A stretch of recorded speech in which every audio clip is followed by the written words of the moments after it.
मूर्ख नरकासुर, ये राजकुमारियां तो प्रभु के ध्यान में थी, किंतु इनके ध्यान को तब बनाने का कार्य तुमने किया है, जिसका ताप तुम्हें अवश्य सहना होगा। उनकी पूजा तब बनी है, तो अब उन्हें उसका फल भी शीघ्र मिलना चाहिए। तनोति धर्मम विधुनोति कल्मषम, हिनस्ति दुखम विधनाति दस्तम, चिनोति सत्वम विनहन्ति तामसम, तपोस्थवा किम ना करोति देहिना। अर्थात तप धर्म का प्रसार करता है, दुखों का नाश करता है, अस्मिता देता है, तब क्या नहीं करता। इसीलिए हे गौरी पुत्र, आपको शीघ्रता करनी होगी। नरकासुर के अंत के पूर्व बाणासुर का अंत करना होगा। इसलिए जो भी आवश्यक है इसे करने में विलंब मत कीजिए।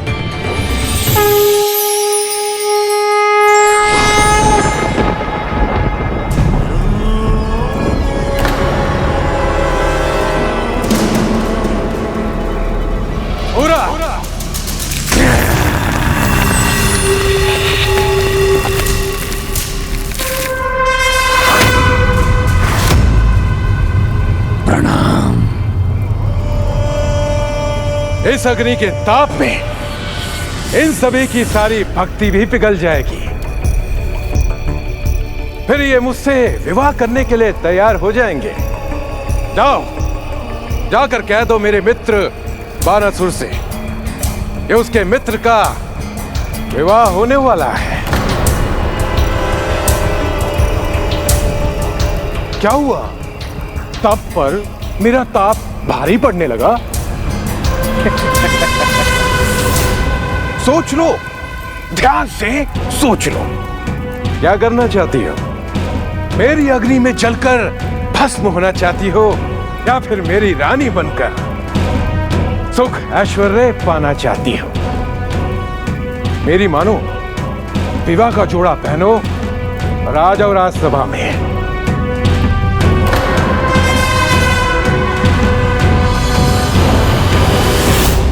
जब तक ये राजकुमारियां श्री कृष्ण का नाम लेती रहेंगी, ये अग्नि इन तक पहुंचने के स्थान पर एक कोमल लाल पुष्प के समान बनी रहेगी। नितंबजित भूधरां सुरनितंबिनी सेविता। अब क्या होगा प्रभु? वही होगा मूषक जी जो नियति में लिखा है। हमें तो बस उसमें अपना भाग निभाना है। प्रभु ये क्या कह रहे हैं? किस भाग को निभाने की बात कर रहे हैं?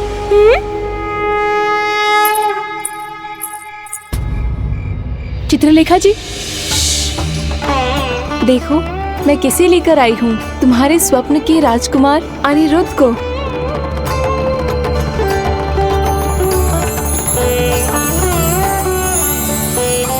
कहाँ है वो? यहाँ।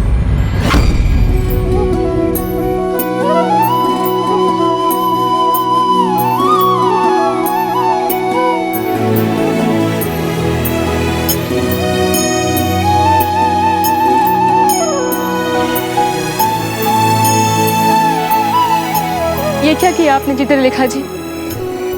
उन्हें चित्र क्यों बना दिया? क्या अब मैं चित्र के सहारे अपना जीवन बिताऊंगी? शांत हो जाओ, चिंता मत करो। ये तो बस मेरी माया का प्रभाव है।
वचन पूरा हुआ।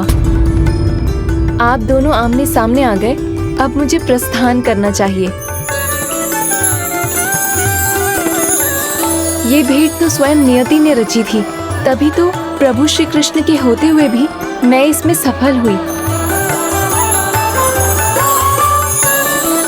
अपने स्वप्न में आपको मेरा जीवन बचाते हुए देखने के बाद मुझे ऐसे लगता है जैसे हमारा कोई गहरा संबंध है। इसलिए मैंने चित्रलेखा जी को मेरी सहायता करने के लिए कहा। ऐसा ही एक स्वप्न मैंने भी देखा, किंतु वो स्वप्न नहीं, सच लगा था। हाँ, जैसे वो घटना किसी और संसार में घट रही थी, जहाँ बस मैं और आप थे। उस सुनहरे स्वप्न के बाद तो केवल मिलने की ही प्रतीक्षा थी। मिलन के प्रयासों के लिए अनेकों बार धन्यवाद। और जो चित्रलेखा ने कहा वो भी एकदम सत्य है। हमारा मिलन तो होना ही था, इसीलिए तो आज हम यहाँ दोनों एक साथ हैं।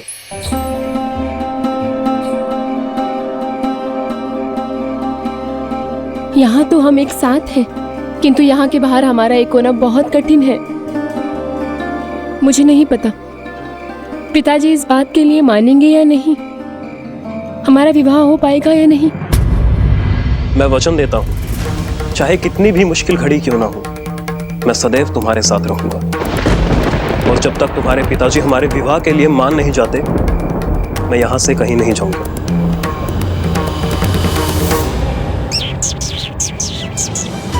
कहीं अनिरुद्ध जी से कोई भूल ना हो जाए, बाणासुर को पता चल गया तो?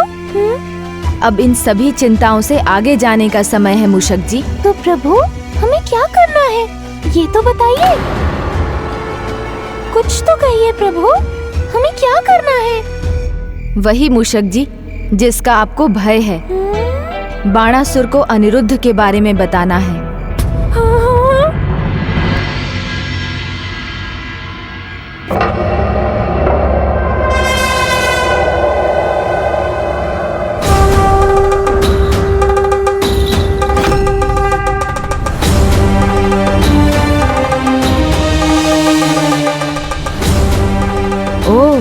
बड़े भोज की तैयारी है, कोई विशेष मेहमान आने वाला है क्या? कैसी बातें कर रहे हैं गणेश जी, ये तो मेरे प्रतिदिन का भोजन है। और हाँ, महादेव के अलावा उनके गण भी मेरे अतिथि हैं। आप चाहे तो आप भी मेरे साथ भोजन करने के लिए आमंत्रित हैं। अच्छा, और कोई अतिथि नहीं है यहाँ? लेकिन मुझे ऐसा क्यों लग रहा है जैसे कोई और भी है तुम्हारे शोणितपुर में, जिसकी तुम्हें ही नहीं तुम्हारी सेना को भी कोई जानकारी नहीं है। प्रभु ये क्या कर रहे हैं? ये असुर हाथ भी नहीं धोएगा और अनिरुद्ध जी के पीछे पड़ जाएगा।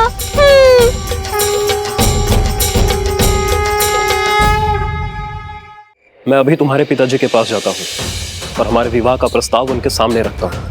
नहीं, ऐसा अनर्थ मत कीजिए। आप मेरे पिता के स्वभाव से परिचित नहीं।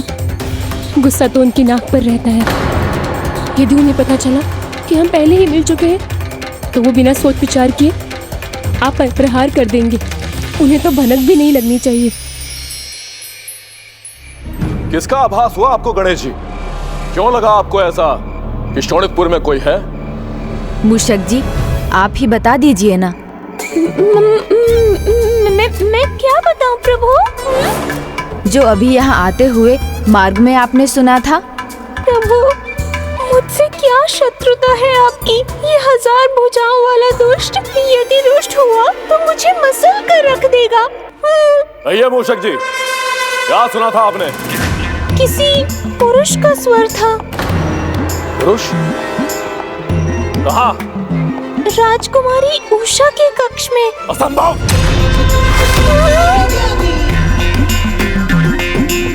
प्रभु आपने ही उलझाया है मुझे, अब आप ही बचाइए।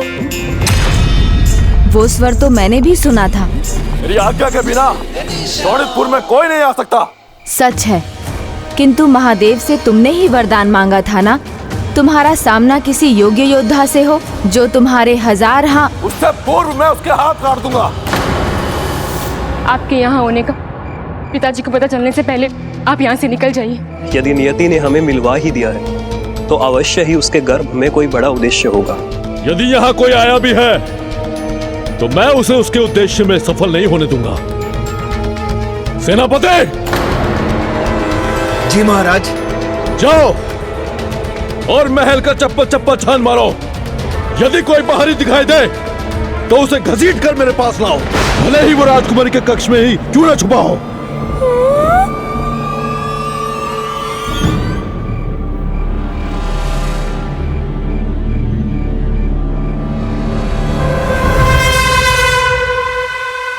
ये क्या कर रहे हो? देवी उषा के कक्ष में किसी पुरुष का आना मना है। किंतु महाराज ने मुझे पूरे भवन में देखने को कहा है। उन्होंने कहा है कोई स्थान मत छोड़ना। महाराज के आदेश के लिए महाराज के ही बनाए हुए नियम को भंग करेंगे क्या? तुम दोनों उस ओर देखो। लगता है पिताजी को आपके यहाँ होने का पता चल गया। आपको छिपना होगा। जाइए, छिप जाइए। राजकुमारी किससे बात कर रही हैं? उनके कक्ष में तो कोई भी नहीं गया। कुछ नहीं होगा उषा, कभी ना कभी तो तुम्हारे पिताजी को पता चलना ही था, तो आज ही क्यों नहीं।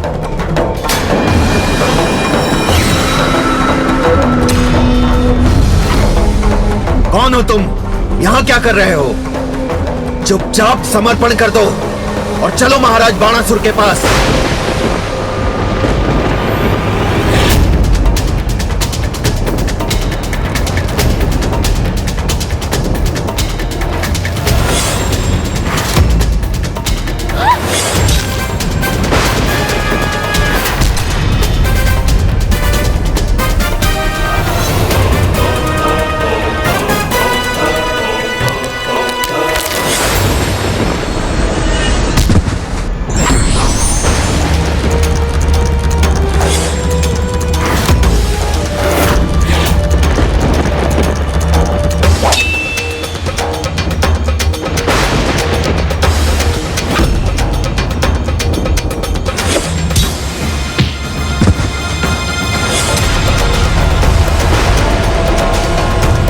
मैं शत्रु नहीं हूं, इसीलिए मुझे समर्पण के लिए मत कहिए और अपने महाराज को यह संदेश दे दीजिए कि हम उनसे मिलना चाहते हैं, बंदी बनकर नहीं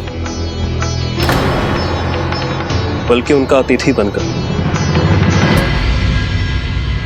महाराज, महाराज, राजकुमारी के कक्ष में एक योद्धा है। क्या कह रहे हो मूर्ख? स्पष्ट कहो। राजकुमारी के कक्ष में एक योद्धा है, उसने मुझे भी परास्त कर दिया।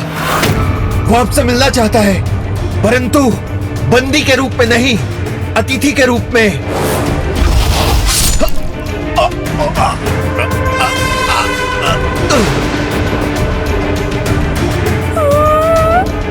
एक कायर मेरा सेनापति कदापि नहीं हो सकता। मैं स्वयं जाऊंगा और देखूंगा मेरी पुत्री के कक्ष में कौन है। संभव है वो कोई ऐसा हो जिसके साथ उषा का भविष्य जुड़ा हो। नहीं, उषा मेरी पुत्री है। उसका विवाह उसी से होगा जिसे मैं उसकी योग्य समझूंगा, किसी घुसपैठिए से नहीं।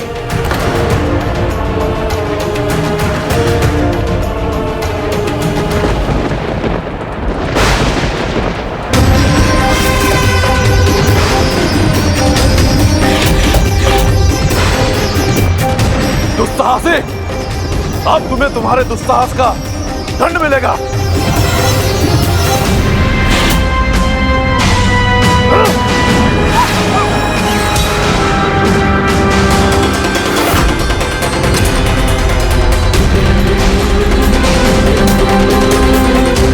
दुष्ट, अब नहीं बचोगे तुम। एक बार मुझे सुन तो लीजिए, कम से कम मेरा परिचय तो जान लीजिए आप। तुम्हारा एक ही परिचय है, घुसपैठिए हो तुम। इसे दंड मिलना ही चाहिए। रुकिए पिताजी।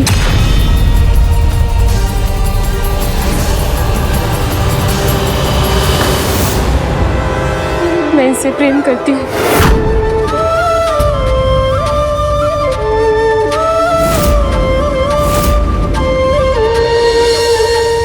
इनसे विवाह करना चाहती हूँ। तुम केवल उससे प्रेम करोगे जिसे मैं तुम्हारे लिए चुनूंगा। कोई बिन बुलाए यहाँ आए और मेरी पुत्री को प्रभावित करे, ये मैं कदापि नहीं सहूंगा।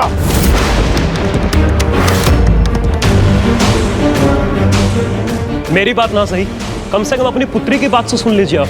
बस, और कुछ नहीं सुनूंगा मैं।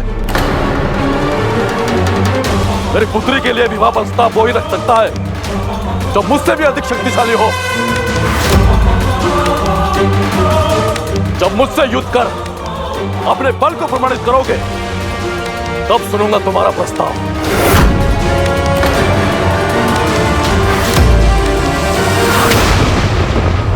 यदि आपकी यही इच्छा है तो मैं तैयार हूं।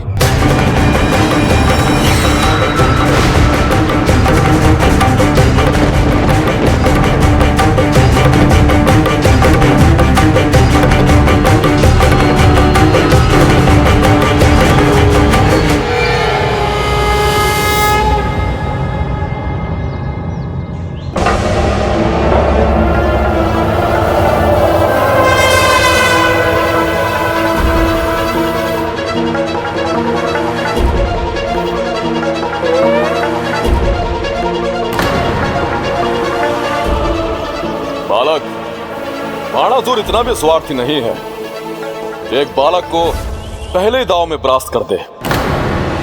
इसलिए पहला दांव चलने का अवसर मैं तुम्हें देता हूं। पिताजी, इस सब की कोई आवश्यकता नहीं है।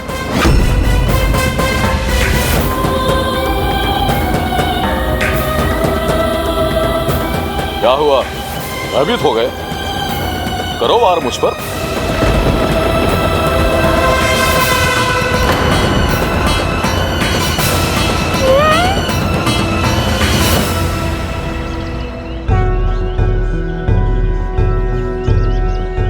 अरे, युद्ध छोड़ पूजा में लग गए। जब सामने प्रथम पूज्य हो तो भय कैसा?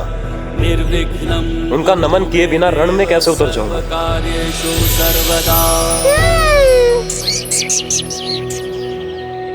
ओम एकदंताय विद्महे वक्रतुंडाय धीमहि तन्नो दन्ति प्रचोदयात् ओम लंबोदराय विद्महे महोदराय धीमहि तन्नो दन्ति प्रचोदयात्।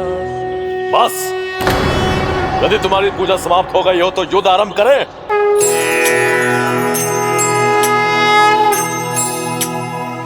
पूजा में बाधा डालकर बाणासुर ने अपनी पराजय तय कर ली है।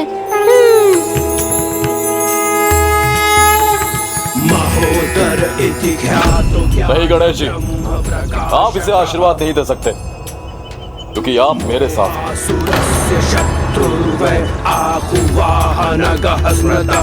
हाँ, मैं तुम्हारे साथ ही हूँ, पर तुमने ही तो कहा था कि ये तुम्हारे सामने एक बालक है।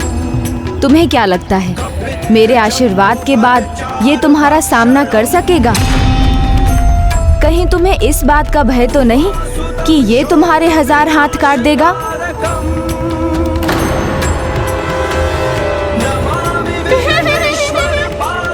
यही बात है ना, भयभीत हो गए तुम? भय स्वयं बाणासुर से भयभीत होता है, बाणासुर को किसी का भय नहीं। आपको जो आशीर्वाद देना है दे दीजिए। मेरा आशीर्वाद है, जिस उद्देश्य से तुम्हारा आगमन हुआ है तुम उसमें सफलता पाओ।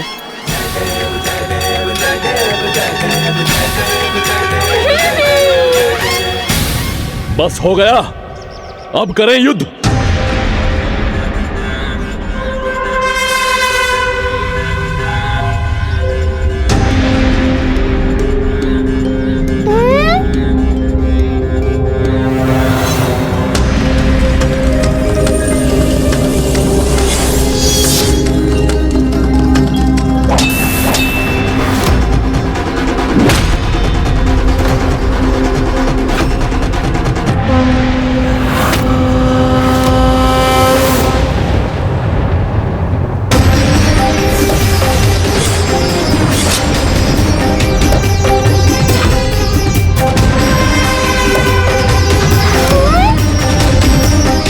ये तो अभी आरंभ है बालक।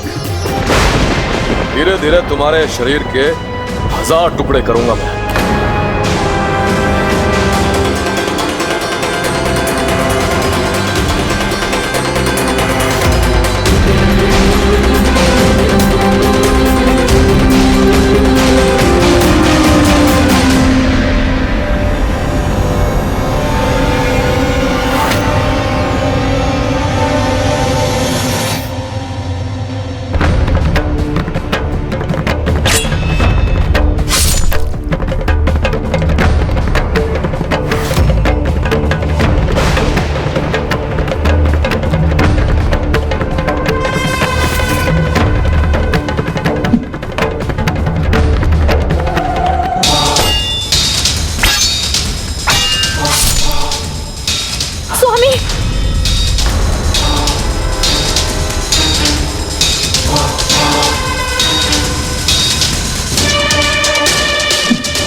मैं थक रहा हूं, किंतु इसकी गति तो पहले जैसी ही है।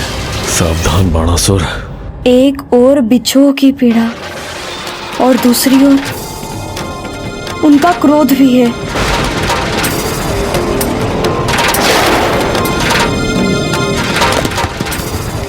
जब स्वयं प्रकृति की देवी ही अशांत हो तो उसका प्रभाव सृष्टि पर स्वाभाविक है।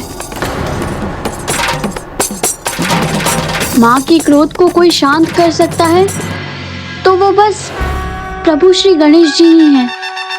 माँ की क्रोध को कोई शांत कर सकता है तो वो बस प्रभु श्री गणेश जी ही हैं। माँ की क्रोधाग्नि तब तक शांत नहीं होगी जब तक माँ अपने काली स्वरूप को उजागर कर अपने क्रोध को ज्वालामुखी के लावे के समान बाहर ना निकाल दें। बस बहुत हुआ, इसकी गति को मुझे अभी रोकना ही होगा।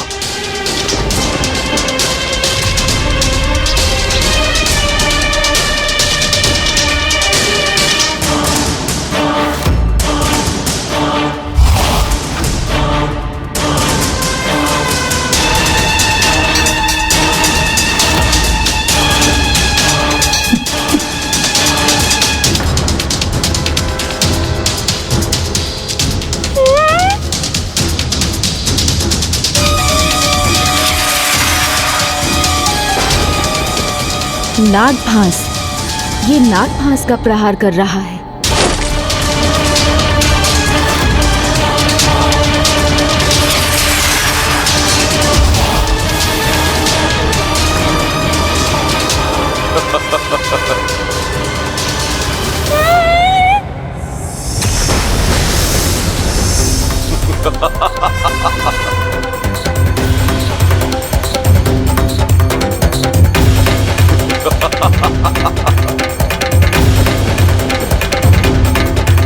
हे विघ्नहर्ता श्री गणेश, आपका आशीर्वाद व्यर्थ कैसे हो सकता है?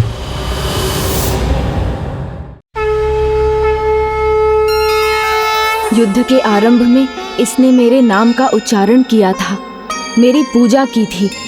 मैं इस विघ्न को इसकी मृत्यु का कारण नहीं बनने दे सकता। मैंने तो किसी माया का प्रयोग भी नहीं किया, फिर भी तुम परास्त होकर मेरे समक्ष बंदी बने खड़े हो।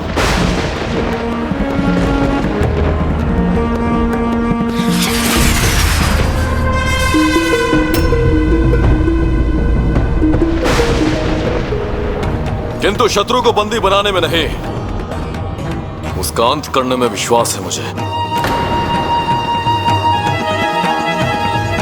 किंतु बाणासुर, तुम ऐसा नहीं। गणेश जी अतिथि हैं आप हमारे, और अतिथि अपनी मर्यादा भूल जाए तो आतिथ्य करने वाले से भी भूल हो सकती है।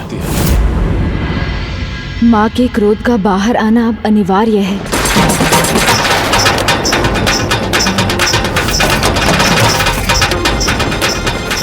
अनिरुद्ध, माता काली का आवाहन करो। नागभास से वही तुम्हारी रक्षा कर सकती हैं।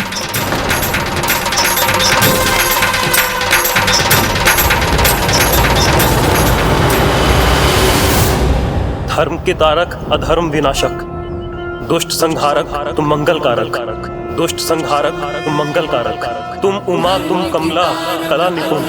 तुम उमा, तुम कमला, कला निपुण। दुष्ट संहारक तुम मंगल कारक, तुम उमा तुम कमला कला निपुणी, चरण सुसज्जित चंद्रमणि का चूड़, शांत करो क्रोध मां महाकाली, करते विनय तुमसे है कुलपाली।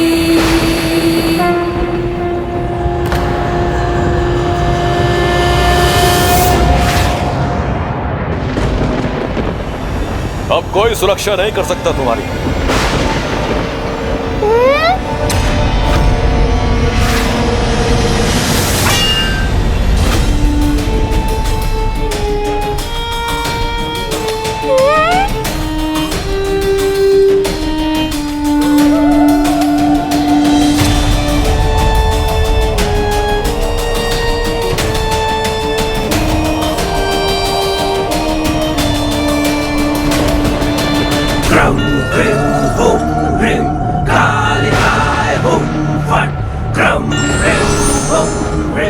प्रणाम माँ।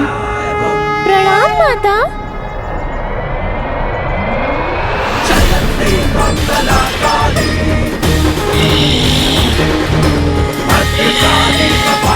धन्यवाद, अनेकों धन्यवाद माता।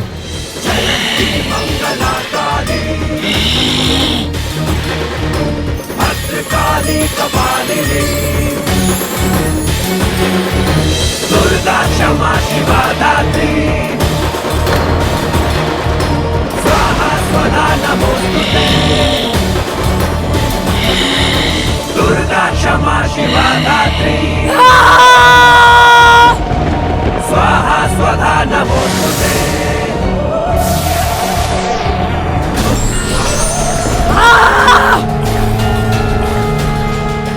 मेरे नाक फांस को काट दिया देवी ने।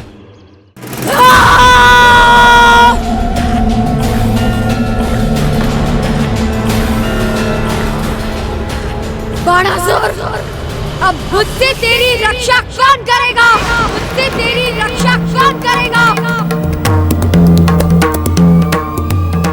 नहीं नहीं, मेरा अहित नहीं हो सकता।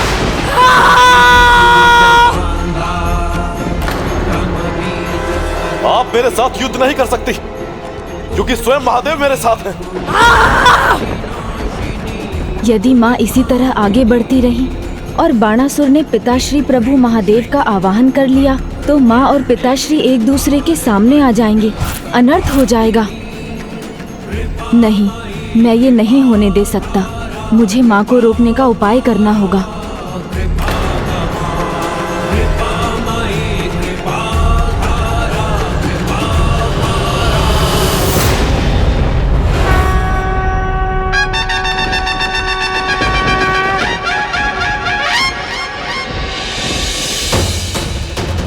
माँ, मुझे बहुत तीव्र भूख लगी है।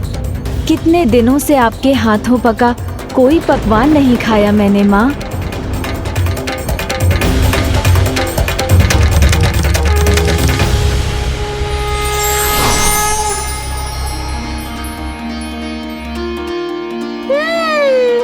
पार्वती के मन में माँ की गोद में आए विघन हरता, अद्भुत बालक परमा प्रेम। पुत्र, मैं स्वयं तुम्हें अपने हाथों से भोजन करवाना चाहती हूँ, किंतु यहाँ आने से पूर्व मुझे सूझा ही नहीं कि तुम्हारे लिए कुछ ले आऊं। माता, आप तो सारे जगत का ध्यान रखती हैं। गणेश जी के इस भक्त की ओर से ये भेंट स्वीकार करें माता।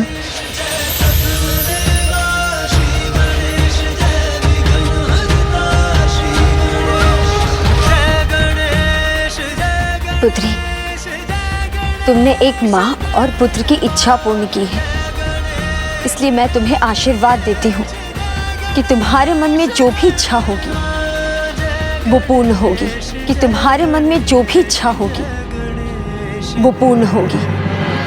माता, मुझे तो जो चाहिए था वो गणेश जी के आशीर्वाद से मिल ही गया। अब तो मैं तो बस इतना चाहती हूँ माँ कि पिताजी हमारे विवाह के लिए मान जाएं। लो पुत्र, खाओ।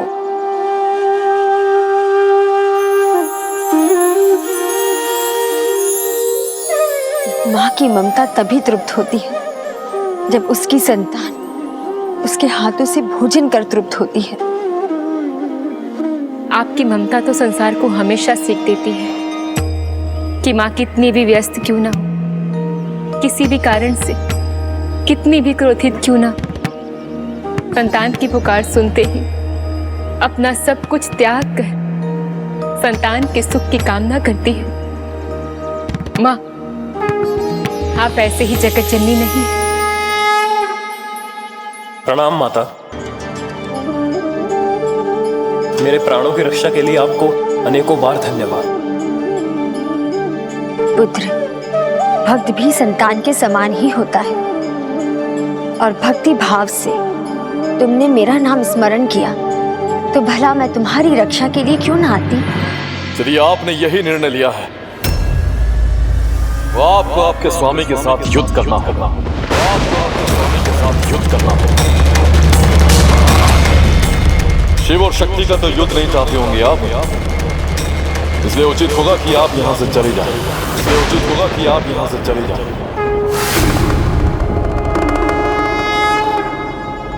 सोच लो बाणासुर, तुम माँ अर्थात प्रभु महादेव की शक्ति को शोणितपुर से जाने को कह रहे हो। हाँ, यही चाहता हूं मैं, क्योंकि ये उनका युद्ध नहीं, इसलिए यहाँ उनकी कोई आवश्यकता नहीं। मैं यहाँ अनिरुद्ध की रक्षा के लिए आई थी। किंतु माँ, अब इस युद्ध का कोई कारण ही नहीं तो अनिरुद्ध को सुरक्षा की कोई आवश्यकता ही कहाँ है। किंतु गजानन, मुझे अपनी योग्यता प्रमाणित करने के लिए युद्ध तो करना ही होगा ना, नहीं तो मैं उषा का पानी ग्रहण कैसे करूंगा। मेरी पुत्री का हाथ तो ये तभी थामेगा ना जब ये जीवित बचेगा।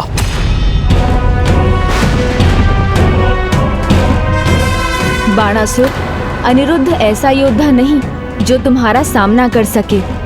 यदि तुम ऐसे योद्धा का सामना करना चाहते हो जो तुम्हारे सामने टिक सके तो अनिरुद्ध को बंदी बनाओ और उसके पिता या पितामह को बुलाओ। किंतु गणेश जी, यदि मैं बंदी बनूंगा तो मेरे पिता और पितामह का अपमान होगा। वचन की मर्यादा का पालन करने के लिए बंदी भी बनना पड़े तो कोई अपमान नहीं।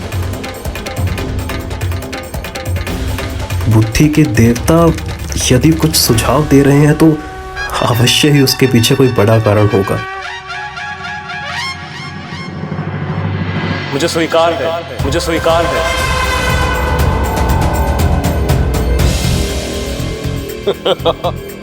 लो, समर्पण कर दिया इसने। यदि वो योग्य है तो मैं इसके पिता और इसके पिता के पिता को भी चुनौती देने के लिए तैयार हूं। आप मेरे पिता और पितामह का परिचय जानते भी हैं? परिचय कायर मांगते हैं और योद्धा युद्ध करते हैं।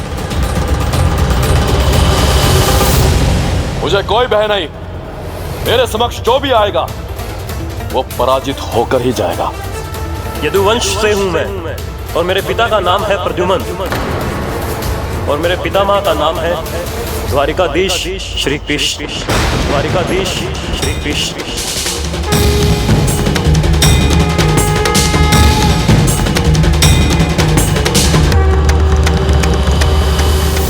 तो क्या हुआ, बाणासुर के सहस्त्र हाथ हैं।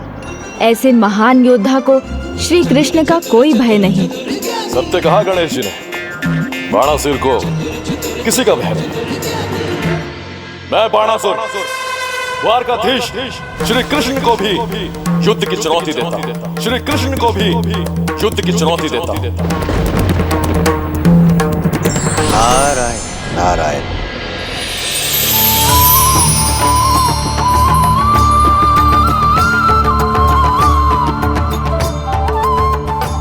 प्रणाम देव ऋषि। आपका ये संदेश तो मैं ही श्री कृष्ण जी तक पहुंचाऊंगा। उचित समय पर आए हैं आप। संदेश में यह भी कहना कि पूरी तैयारी के साथ आए वो, क्योंकि मेरे जैसे योद्धा का सामना पहली बार करेंगे वो। नारायण नारायण।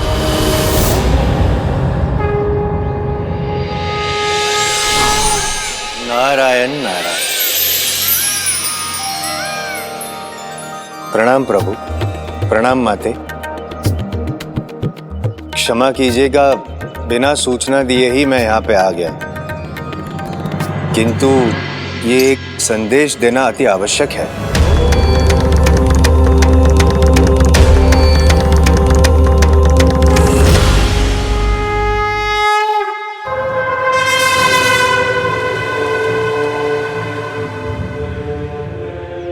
युद्ध के लिए इन सभी अस्त्रों को तैयार करो।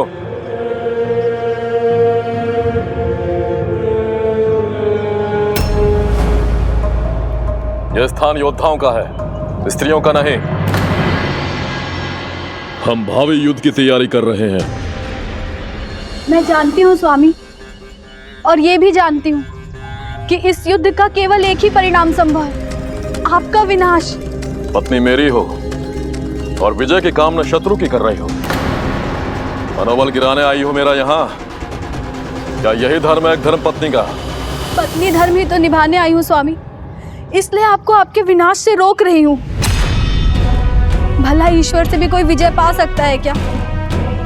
अभी भी समय है, आप सत्य को स्वीकार कर लीजिए और अपनी पुत्री का हाथ अनिरुद्ध के हाथ में दे दीजिए। वो एक वीर एवं साहसी युवक है, हमारी पुत्री के सर्वथा योग्य है।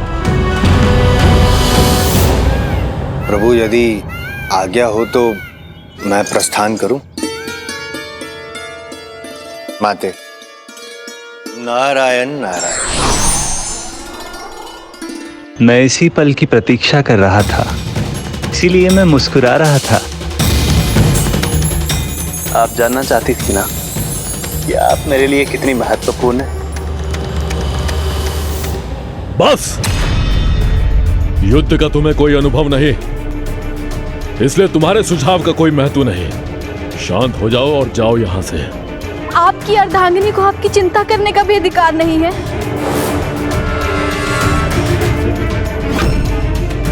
मुझे कार बनाना चाह रही हो तो मैं भी बता दूं, अर्धांगिनी नहीं हो तुम मेरी,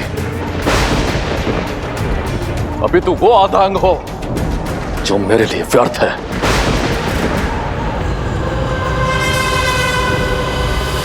मेरी अर्धांगिनी होने के नाते आप मेरी आधी शक्ति हैं, जिस शक्ति की आवश्यकता मुझे रणभूमि पर है। तो क्या आप चलेंगी मेरे साथ? तुम्हें अपनी रानी कहने में भी लाज आ रही है मुझे।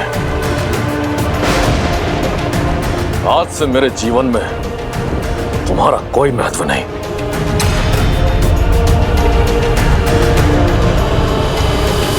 आज तक मैं किसी भी युद्ध में अपनी किसी भी रानी के साथ नहीं गया, किंतु आप मेरे साथ चल रही हैं। आशा है इससे आप समझ सकेंगे कि आप मेरे लिए कितनी महत्वपूर्ण हैं।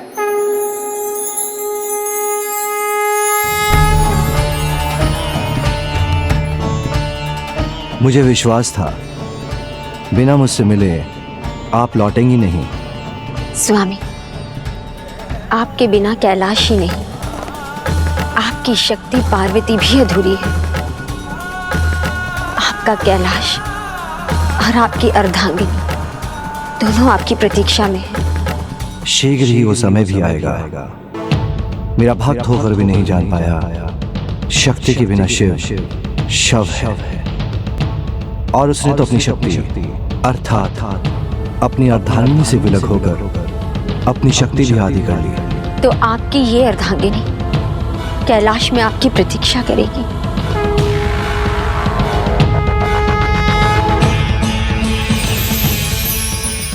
उचित समय आने पर बाणासुर को अवश्य समझ आएगा कि उससे कितनी बड़ी भूल हुई है।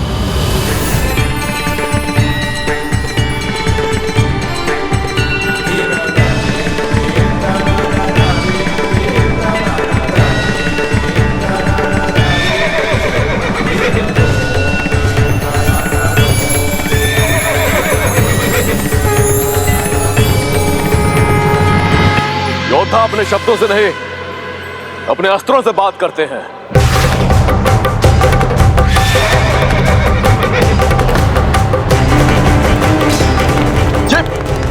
ये कैसा भूकंपन है? ऐसा भूकंप तो मैंने पहले कभी अनुभव नहीं किया।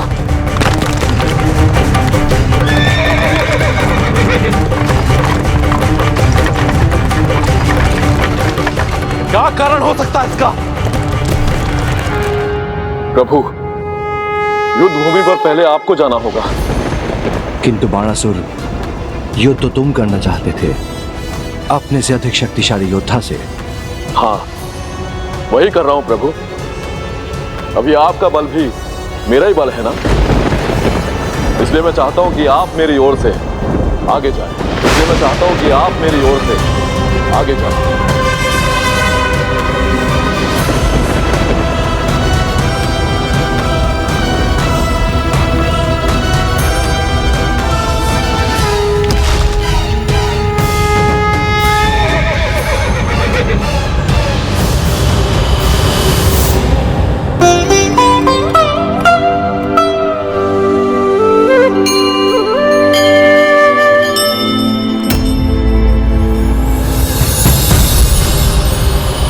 मुझे पिताजी को समझाना ही होगा।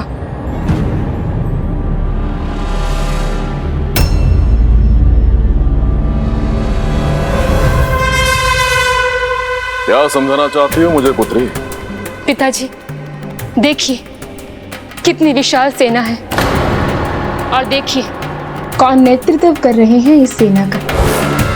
स्वयं लीलाधारी नारायण के अवतार भगवान श्री कृष्ण, और तो और वो अपनी पत्नी देवी सत्यभामा के साथ यहाँ आए हैं। और इतना ही नहीं, उनके दाईं ओर शेषनाग के अवतार हलधर महाबली बलराम जी हैं, और उनके बाईं ओर उनके पुत्र प्रद्युम्न जी। पिताजी, क्या आप इन सभी के साथ युद्ध करना चाहते?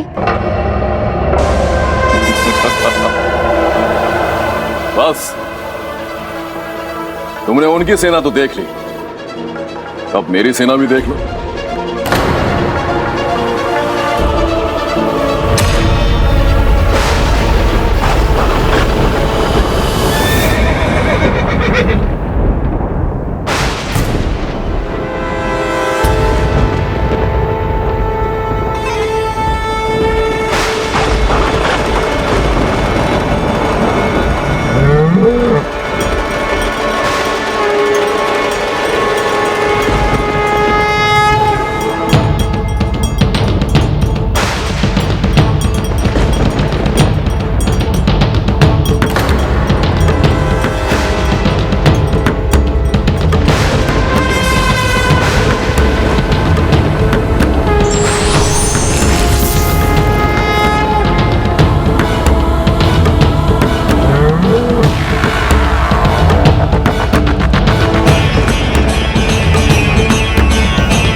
देवादिदेव महादेव, संसार के संहार का दायित्व है जिनके ऊपर, जिनके तीसरे नेत्र के खुलने पर सब कुछ भस्म हो जाता है।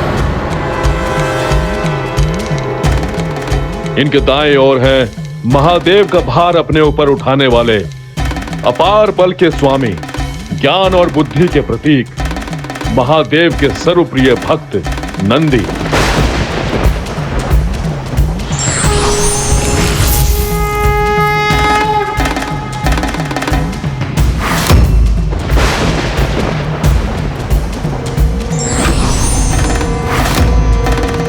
इनके बाएं ओर है महादेव के पुत्र विघ्नहर्ता गणेश जी। विघ्नहर्ता गणेश जी।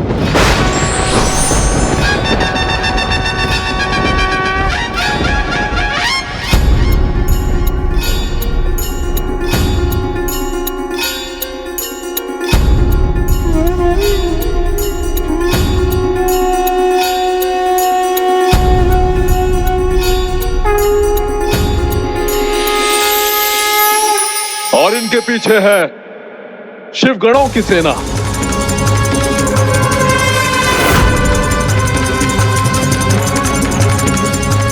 अब बताओ कौन है अधिक शक्तिशाली? शक्ति का वास तो वहाँ होता है पिताजी, जहाँ धर्म का पालन होता है। यदि ऐसा है तो आज मैं इसे भी गलत साबित करूंगा। धर्म से खेलूंगा, भगवान को भगवान से लड़वाऊंगा और एक दूसरे का अंत उन्हीं से करवाऊंगा।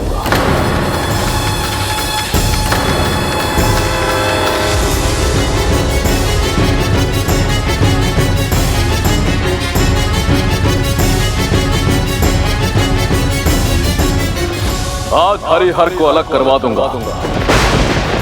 एक दूसरे के भक्त भी तो है ना ये, फिर भी आमने सामने होंगे, बड़ा आनंद आएगा।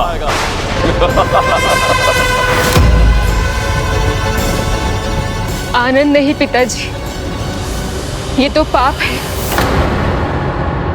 महादेव को अपने वचन से बांधकर आपने उचित नहीं किया पिताजी। बस, यदि तुम मेरी पुत्री नहीं होती तो अभी तुम्हारा वध कर देता।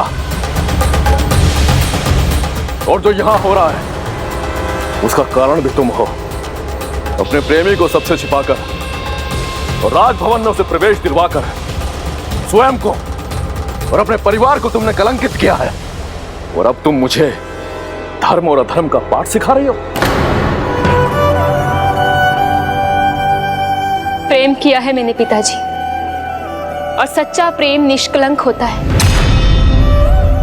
जहां प्रेम होता है वही ईश्वर का वास्तविक वास होता है।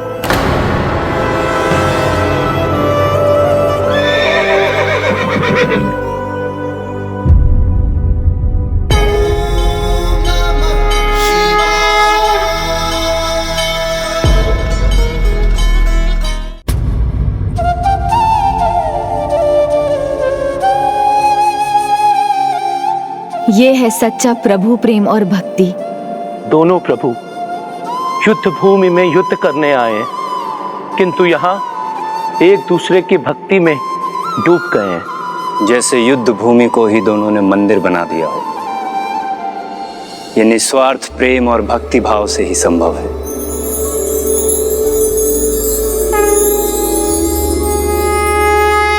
जिसके मस्तिष्क से लेकर हृदय तक सिर्फ स्वार्थ भरा हो, जो अपने स्वार्थ सिद्धि के लिए ईश्वर को पूजता हो, वो भला क्या समझेगा। मैं ही मूर्ख हूं जो पिता प्रेमवश होकर आपको समझाने का व्यर्थ प्रयास कर रही हूं। प्रेम की परिभाषा मुझे मत समझाओ और अपने प्रेम को भूल जाओ, क्योंकि इस युद्ध के उपरांत मैं स्वयं अपने हाथों से अनिरुद्ध का अंत करूंगा। आप ना तो नियति जानते हैं और ना बनाते हैं। आप ईश्वर नहीं है पिताजी।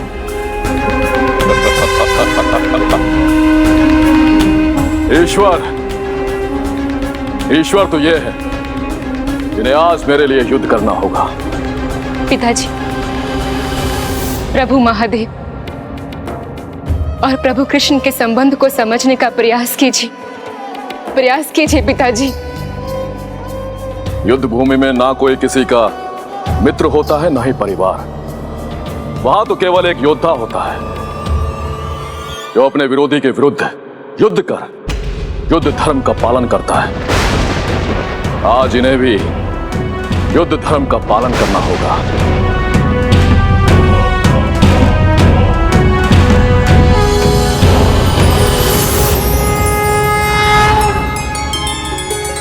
प्रभु, कितने दिनों के बाद आपके दर्शन हुए हैं, किंतु युद्ध भूमि पर होने के कारण आपके प्रति अपनी आत्मीयता भी व्यक्त नहीं कर सकता। मैं भी तो आपके प्रभु श्री राम स्वरूप के दर्शन पाने के लिए लालायित हूं। मेरे आराध्य हैं, मैं उन्हीं का नाम तो सदा जपता हूं।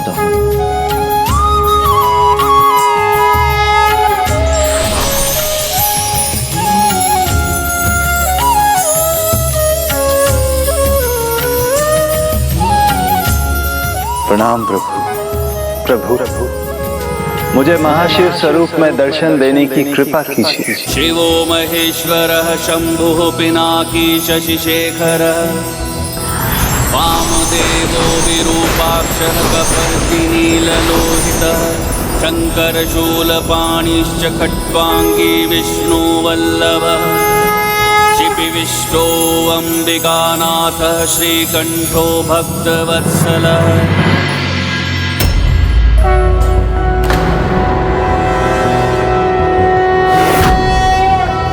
नारायणाय सुरमण्डनमण्डनाय नारायणाय सकल स्थितिकारणाय नारायणाय भवभीति निवारणाय नारायणाय। ये कैसी माया है? माया नहीं है पिताजी, ये सत्य है। आपने भगवान शिव को शिव के ही विरुद्ध और श्री कृष्ण को कृष्ण के ही विरुद्ध लाकर खड़ा कर दिया। कोई किसी के भी विरुद्ध हो, मुझे फर्क नहीं पड़ता। मुझे तो केवल ये युद्ध जीतकर अनिरुद्ध का अंत करना है। इन दोनों को मैंने यहां भरत मिलाप के लिए नहीं बुलाया है। प्रभु महादेव, प्रभु महादेव,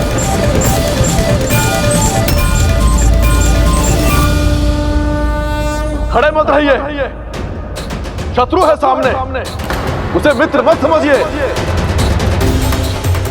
अपने वरदान को मत भूलिए। युद्ध आरंभ कीजिए।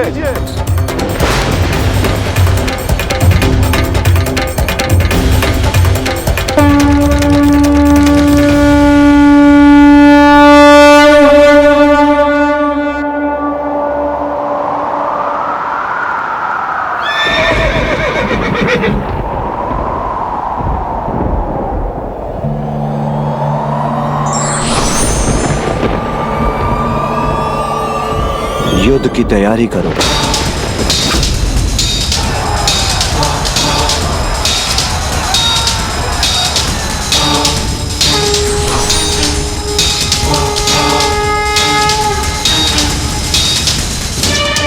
देवी सत्यभामा, युद्ध के आरंभ का शंखनाद आप कीजिए।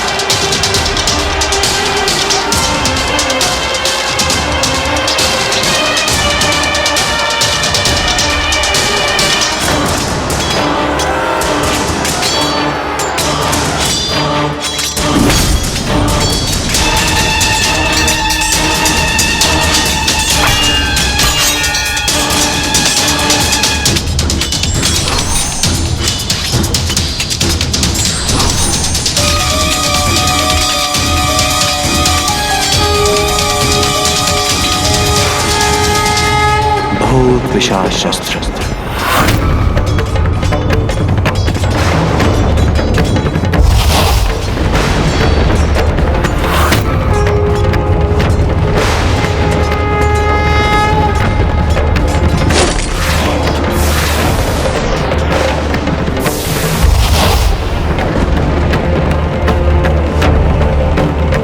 प्रभु, महादेव ने अपने पहले ही वार में भूत पिशाचों की सेना भेज दी। प्रभु के भूत पिशाच धर्म का उल्लंघन नहीं करेंगे।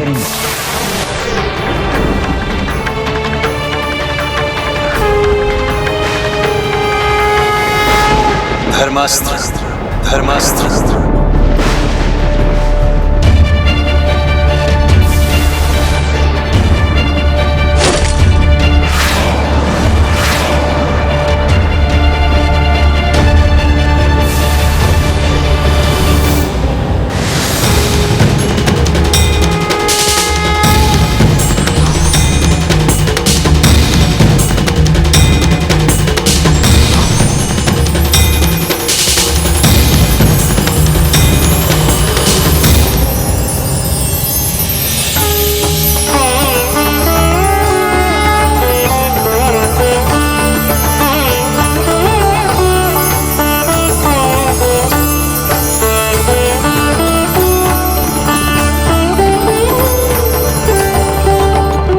परिहास नहीं, युद्ध है ये।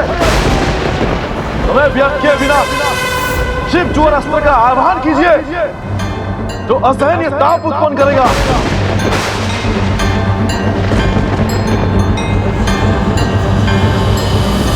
शिव ज्वर अस्त्र, शिव ज्वर अस्त्र।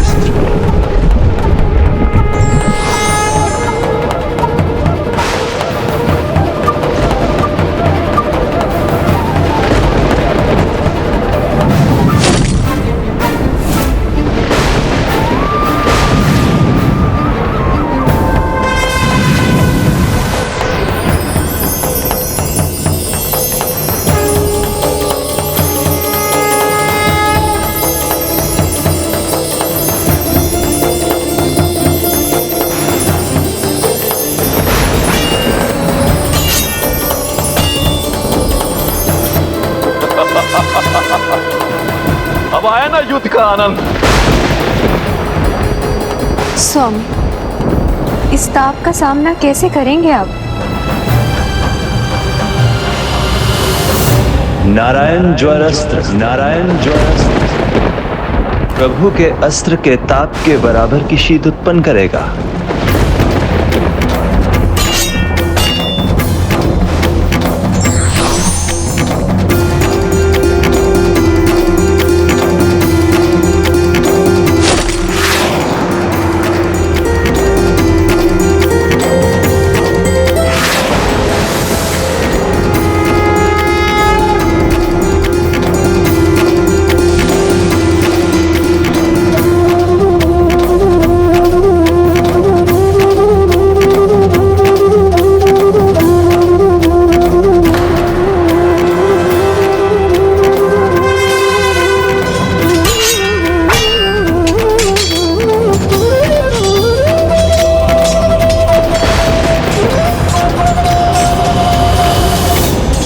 दोनों ही ईश्वर अपनी सेनाओं को आहत होने से बचाना चाहते हैं, इसलिए अब जो युद्ध होगा वो बिना अस्त्रों के होगा। किंतु हम अपने धर्म से बंधे हुए हैं, इसलिए हम अपने पूरे युद्ध कौशल का प्रयोग कर ये युद्ध लड़ेंगे। बहुत दिनों बाद किसी योग्य योद्धा के साथ युद्ध करने का अवसर मिला है। सही कहा प्रभु बलराम जी, योद्धा योग्य हो तो युद्ध में भी आनंद आता है। तो फिर आप अपना वार पूरी शक्ति से कीजिएगा नंदी जी। उचित है। युद्ध नहीं, खेल कर रहे हैं ये, मुझे मूर्ख बना रहे हैं, किंतु मैं ऐसा होने नहीं दूंगा।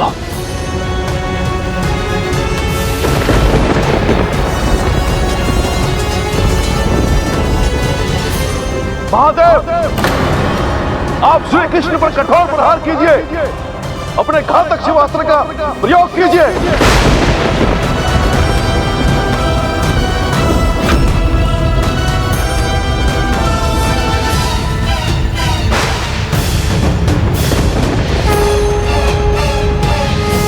शिवास्त्र, शिवास्त्र, शिवास्त्र।